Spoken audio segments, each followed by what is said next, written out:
எவ்வளோ தான் வீடை நம்ம க்ளீனாக வச்சுருக்கணும்னு நினச்சாலும் குழந்தைங்க இருக்கிற வீட்டில் அப்படி இப்படின்னு எல்லாத்தையும் எடுத்து போட்டுருவானுங்க. நமக்கு வேறு வேலை என்ன, அதை எடுத்து மாற்றுறது தான் வேலை. ஒரு பொருளை தூக்கி போட்டால் அதை வச்சு விளையாடவும் மாட்டானுங்க. ஒன்று தூக்கி போட்டுட்டு அடுத்த பொருள், அதை போட்டுட்டு அடுத்த பொருள், இப்படியே மாற்றி மாற்றி தான் ஒவ்வொரு விளையாட்டும் விளையாடிட்டுருப்பாங்க. ஒரு நாளைக்கு இந்த வீட்டை ஒரு 3 முறை 4 முறையாவது கூட்டினா தான் அந்த வீடு க்ளீனாக இருக்கும். எல்லாத்தையும் விளையாட முடிச்சுட்டு டயர்டில் போய் தூங்கினதுக்கப்புறம் தான் நமக்கு வேலை இருக்கும். ஒவ்வொன்றையாக மாற்றி வச்சுட்டு ஹால் எல்லாத்தையும் கூட்டி விட்டுறலான்னு சொல்லிட்டு கூட்டிகிட்டு இருந்தேன். பசங்க நல்லா தூங்கிட்டு இருக்காங்க. அவங்க தூங்குகிற நேரம் தான் நமக்கு ஏதாவது வேலை செய்ய முடியும். ஆக அம்மாங்கிறவங்களுக்கு காலையிலேருந்து நைட்டு தூங்குற வரைக்கும் ரெஸ்ட்டுன்றது இருக்க போகிறது கிடையாது. அதுவும் குழந்தைங்கள வச்சுருக்கவங்களுக்கு சொல்லவே வேண்டாம்.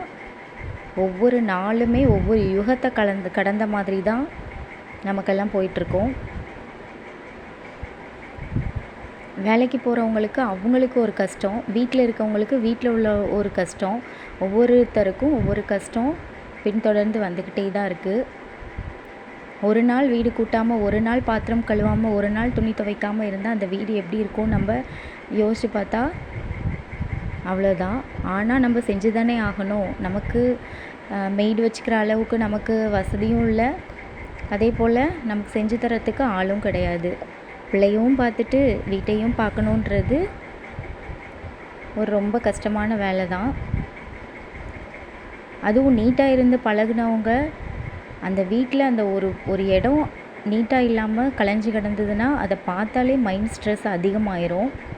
எனக்கெல்லாம் அப்படி தான். ஒரு இடம் க்ளீனாக இல்லைனாக்கா அதை க்ளீன் பண்ணுற வரைக்குமே அது ஒரு மைண்ட் பீஸ்ஃபுல்லாக இல்லாமல் எப்போவுமே அதையே நினச்சிட்டு இருக்க மாதிரி இருக்கும். அதை க்ளீன் பண்ணி முடித்த பிறகு தான் அடுத்த வேலையை நான் ஸ்டார்ட் பண்ணுவேன். அது மாதிரி தான் இன்றைக்கும் என்னோடய வேலைகள் எல்லாத்தையுமே கண்டினியூட்டியாக செஞ்சு முடிச்சுட்டு 6 மணிக்கெல்லாம் வீட்டை நம்ம க்ளீன் பண்ணிடணும் அப்படின்ற ஒரு டார்கெட் வச்சு எல்லாத்தையுமே நீட் பண்ணிவிட்டு 6 மணிக்கு விளக்கு போடுவேன். அம்மாங்கிறவங்க அப்படி தான். நான் மட்டும் கிடையாது, வீட்டில் உள்ள எல்லா அம்மாக்களுக்குமே வேலை இப்படி தான் இருக்கும். ஒவ்வொருத்தவங்களுமே உண்மையாகவே மல்டி டாஸ்க் பண்ணிக்கிட்டே தான் இருக்கிறாங்க. ஓகே, இந்த வீடியோ பிடிச்சிருந்ததுன்னா சப்ஸ்கிரைப் பண்ணுங்கள், லைக் பண்ணுங்கள், ஷேர் பண்ணுங்கள், கமெண்ட் பண்ணுங்கள். தேங்க்யூ.